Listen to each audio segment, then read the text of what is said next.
ओम हानु हानु हानु हनुमते नमः। ओम श्री रामाय नमः। ओम क्लीं मूर्ति शारदे मम कार्य सिद्ध कुरु कुरु नमः। सभी लोगों को जय श्री राम, जय हनुमान जी महाराज की।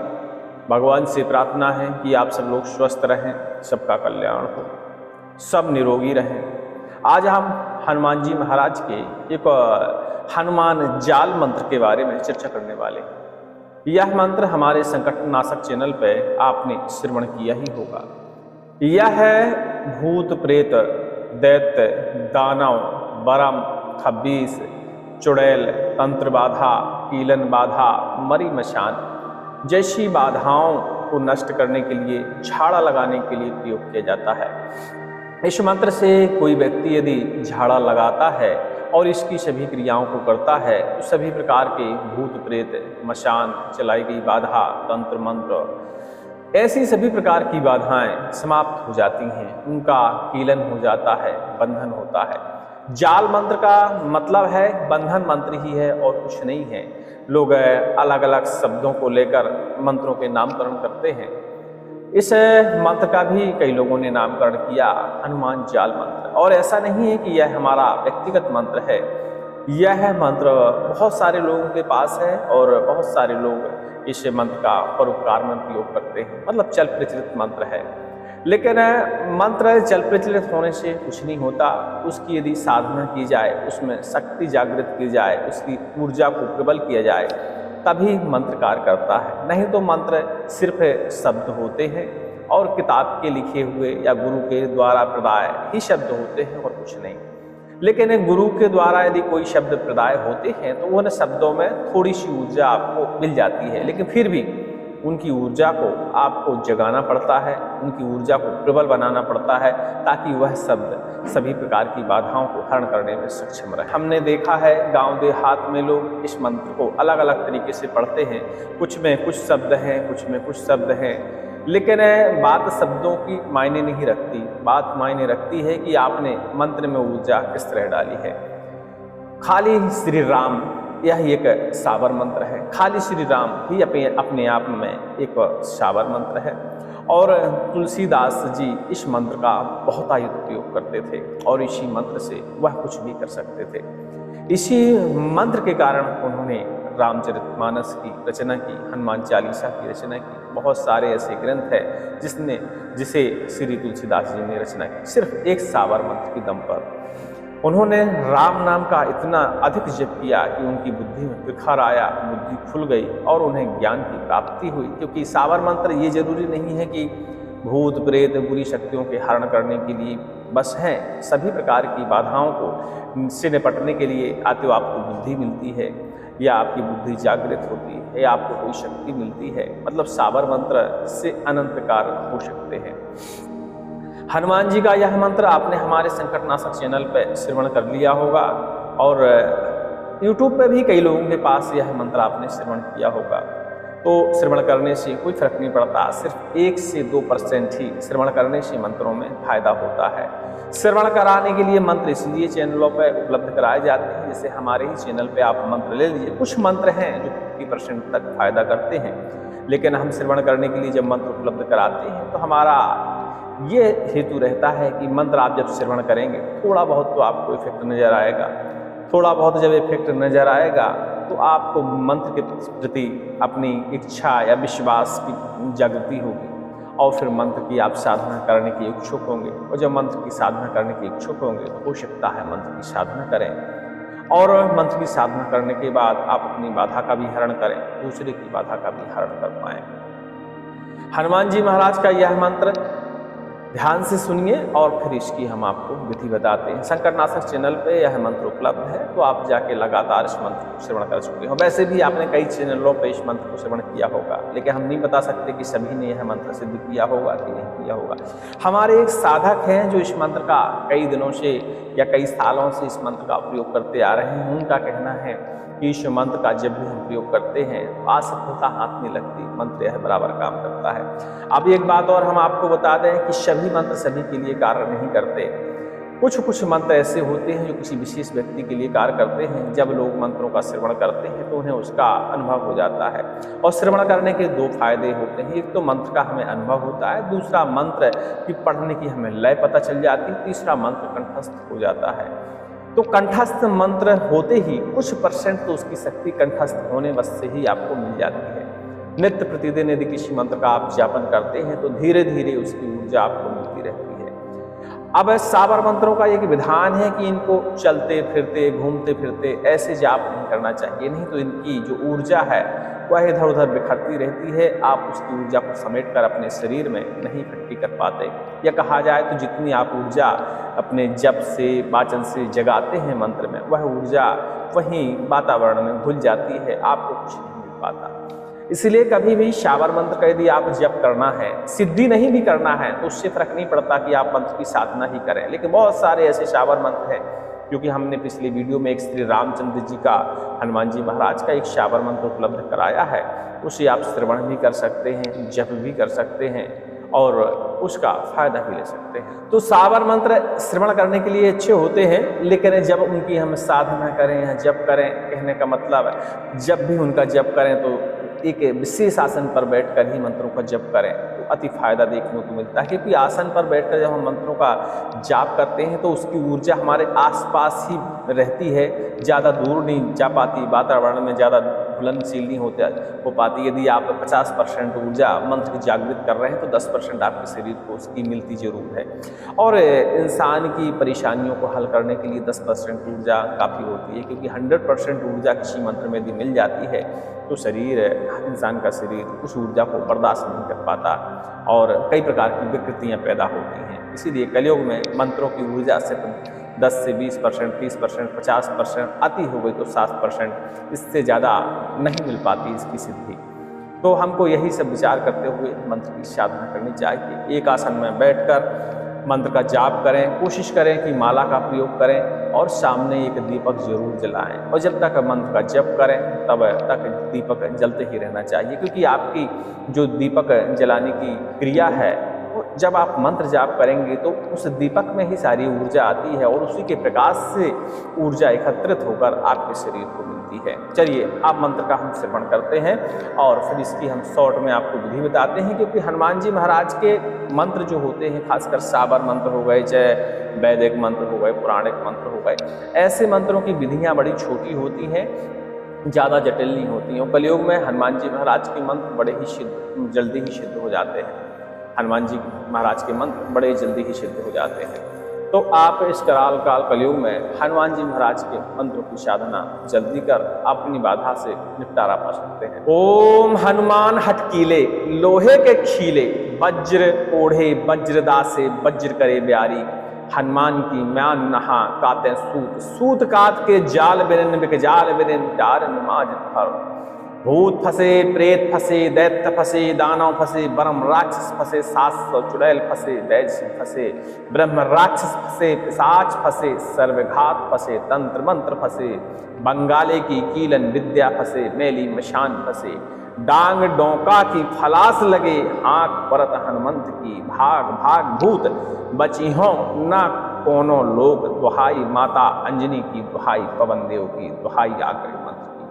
इस तरह का मंत्र है, डिस्क्रिप्शन में आप कहेंगे तो हम लिख देंगे, बाकी इसको लिखने की ज़रूरत नहीं है, इतने में आपको याद हो जाएगा। और जो हमारा श्रवण के लिए मंत्र उपलब्ध है, इस वीडियो के पहले जो आपने सुना होगा उसमें लेखन है, तो आप स्क्रीन पर देखकर साथ साथ में पढ़ सकते हैं। कुछ मंत्र साथ साथ में पढ़ने से फायदा भी होता है और मंत्र कंठस्थ भी हो जाते हैं। यह चल प्रचलित मंत्र है और कई पुस्तकों में भी इस मंत्र का उल्लेख किया गया है। ज़्यादा पुराना मंत्र है या नहीं है नहीं बता सकते, लेकिन असरकारक मंत्र है।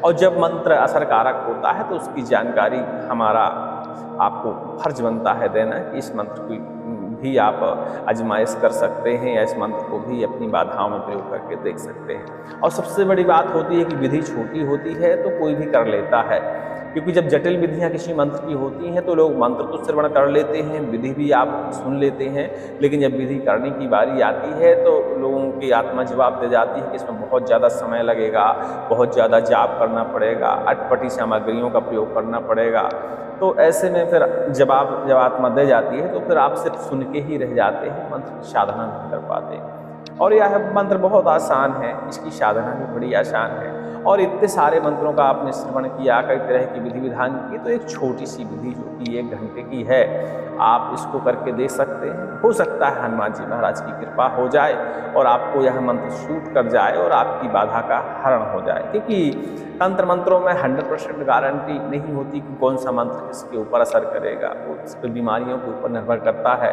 जैसे बुखार में पैरासीटामोल ही यदि आप गोली दें तो बुखार डाउन होता है, लेकिन पूर्णतया ठीक होने की गुंजाइश नहीं रहती। उसके साथ साथ आपको एंटीबायोटिक का भी प्रयोग करना पड़ता है, हो सकता है एंटीबायोटिक बदलनी पड़ जाए। इसी प्रकार मंत्रों में होता है कि मंत्र यदि आपको असर कर जाए तो एक शब्द ही आपके लिए काफ़ी है, ओम हानु हानु हानु हनुमते नमः, मात्र इतने में ही आपकी बाधा का हरण हो जाए। और जब मंत्र आपके शरीर का मैच पेयर का ना हो, आपके शरीर को शूट ना करे, तो मंत्र आपको फिर असर नहीं करेगा, आपकी बीमारी दूर नहीं होगी, आपको मंत्र बदलने की जरूरत पड़ेगी। ठीक है, इस मंत्र को पहले आप कंठस्थ कर लीजिए और हमारा कहना है कि इससे पहले आप मंत्र को 10 मिनट श्रवण कर लीजिए। ठीक है, मंत्र देखिए चाहे पुस्तक का हो या किसी गुरु के द्वारा प्रदाय हो या किसी मित्र के द्वारा आपको मिला हो, मंत्र पहले सिद्ध करने से पहले या तो उसका अच्छा बढ़िया, यदि सावर मंत्र है, उच्च स्वर में उसको पढ़ने की विधि है तो आप उच्च स्वर में उसको कंठस्थ करके पढ़ने का प्रयास करें 10 मिनट 15 मिनट, इतने में आपको उसकी शक्ति का एहसास होगा। इसके अलावा आप मंत्र का 1 माला जाप कर ही सकते हैं, इतना करने में आपका ज़्यादा समय भी नहीं लगेगा। और दूसरा, यदि श्रवण के लिए मंत्र कहीं उपलब्ध है तो 5 से 10 मिनट मंत्र को श्रवण कर सकते हैं। उसमें आपको उस मंत्र का थोड़ा बहुत लक्षण उभर के आएगा। यदि थोड़ा बहुत लक्षण आपको मिलता है तो उसकी विधि आपको कर लेनी चाहिए, हो सकता है फिर आपकी बाधा का हरण हो जाए। यह मंत्र नवरात्रों में सिद्ध किया जा सकता है, ऐसा पुस्तक में या किसी ने विधान नहीं बताया है। जो हमारे साधक हैं जिन्होंने इसका मंत्र प्रयोग किया है, इस मंत्र की साधना करी है, उनका कहना है कि नवरात्रों में यह मंत्र आसानी से सिद्ध हो जाता है।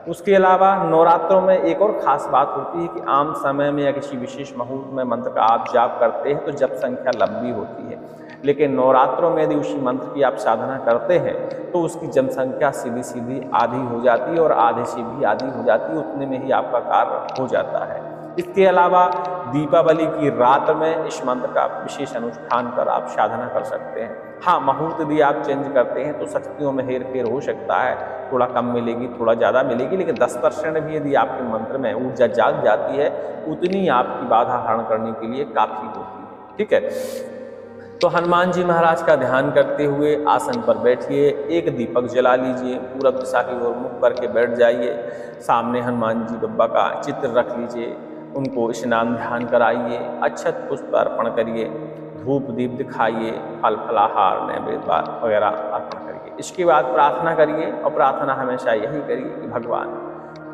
मंत्रों के बारे में हम नहीं जानते, तंत्रों के बारे में नहीं जानते, लेकिन जो भी है, जो भी हमें समझ में आया वह हम कर रहे हैं। इसी शब्दों में, इन्हीं शब्दों में कुछ ऐसी शक्ति दे दें कि हमारी बाधा का भी हरण हो जाए और इन शब्दों से हम परोपकार भी कर पाएँ।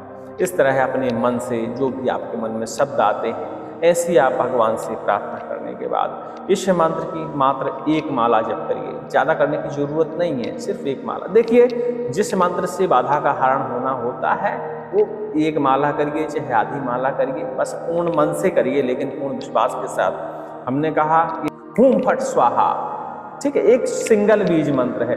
खाली इस बीज मंत्र का यदि पूर्ण श्रद्धा के साथ आप जाप करते हैं, खाली एक बीज मंत्र का, तो समझ लीजिए कि आपकी सभी प्रकार की बाधाओं का हरण हो जाता है। यदि आप एकाग्र मन से पूर्णतया ध्यान मग्न होकर मंत्र का जाप करेंगे तो उस मंत्र में ऊर्जा जरूर मिलती है। भले ही मंत्र में कुछ त्रुटियाँ हों या मंत्र के शब्द गायब हों, उससे फर्क नहीं पड़ता, उसमें कहीं ना कहीं तो भगवान का एक नाम आपको जरूर मिलेगा।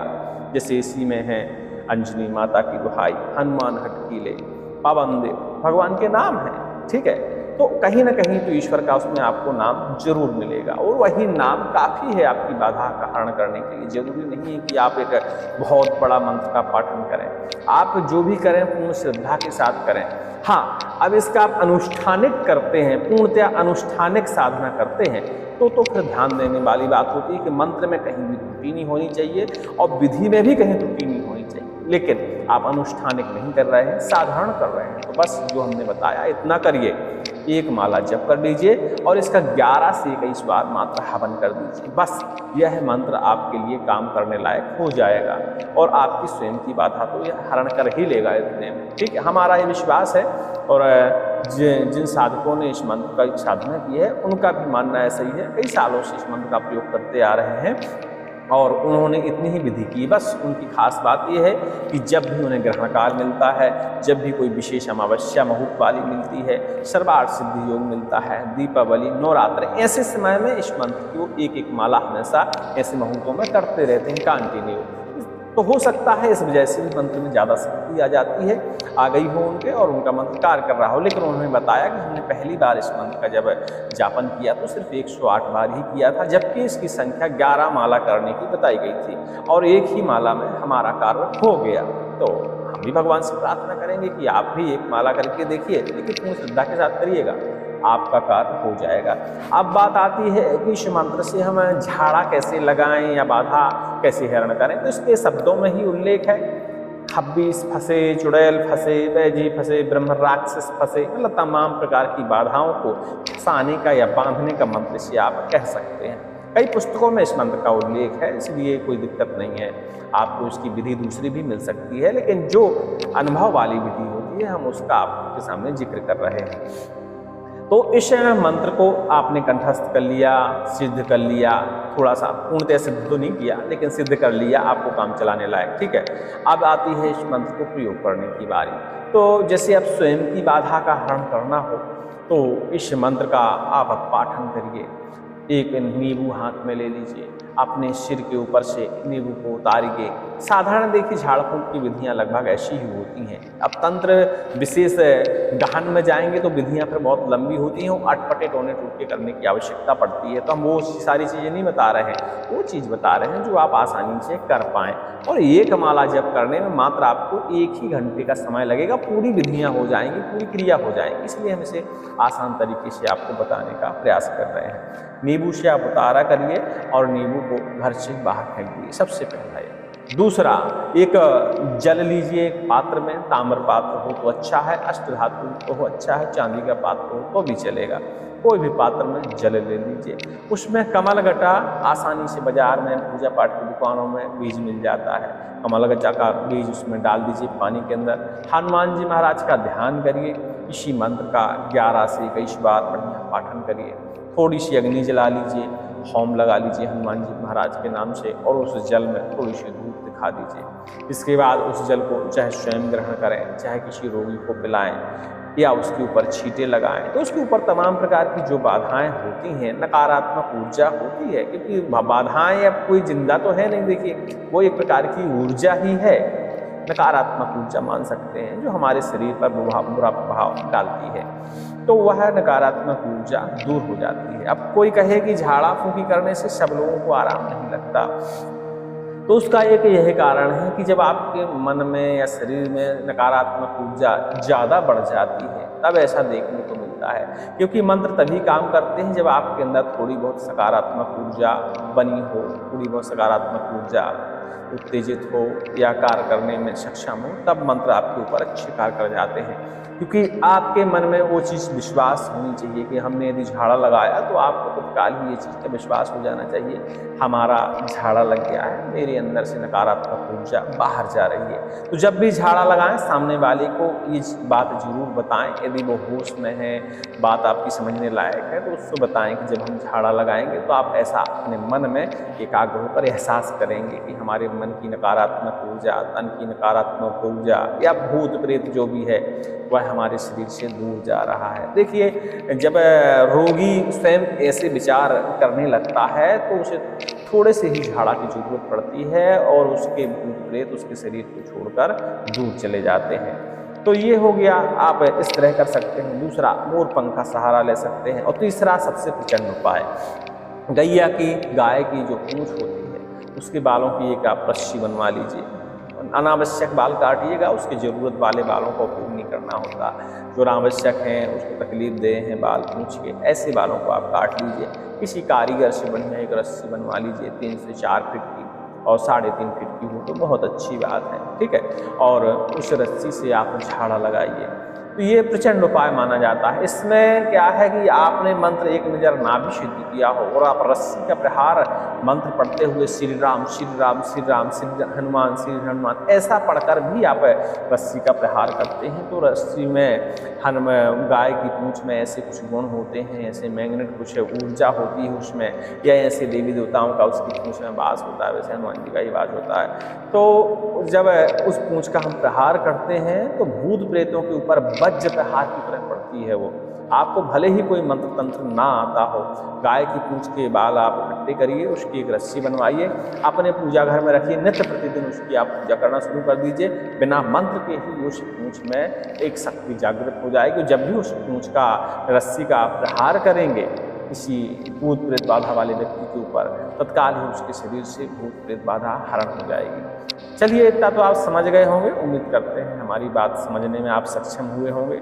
अधिक जानकारी के लिए टेलीग्राम में संपर्क कर लीजिएगा। टेलीग्राम में जल्दी जवाब नहीं मिल पाता, हम रिप्लाई नहीं कर पाते, तो उसी में आपको एक हमारा नंबर उपलब्ध हो जाएगा। उस नंबर पर आप फ़ोन करके 11 बजे से और 12 बजे के बीच में अधिक जानकारी ले सकते हैं। हम प्रयास करेंगे कि आप हमारी जानकारी से संतुष्ट हो जाएं, ऐसी जानकारी बताने का प्रयास करेंगे। यह मंत्र हमारे गोविंद जी का है और गोविंद जी ने इस मंत्र को सिद्ध किया हुआ है और बहुत सालों से इस मंत्र का उपयोग कर रहे हैं, और उन्हीं ने हमसे आग्रह किया कि यह मंत्र चैनल पर प्रसिद्ध कर दिया जाए, क्योंकि यह मंत्र बहुत फायदेमंद है। तो हमने भी इस मंत्र के बारे में निरीक्षण किया, कई पुस्तकें इस मंत्र के बारे में पढ़ी, तो शब्दों का हेर फेर है, लेकिन मंत्र लगभग सेम है और विधि थोड़ा सा अलग है। जो पुस्तक में विधि थी वो हमने आपको नहीं बताई है, लेकिन ये आसान विधि है, तो आप करके देख सकते हैं, आपकी बाधा का हरण निश्चित ही हो जाएगा। चलिए, उम्मीद करते हैं आप हमारी अब पूरी बात समझ गए होंगे। सभी को जय श्री राम, जय हनुमान जी महाराज।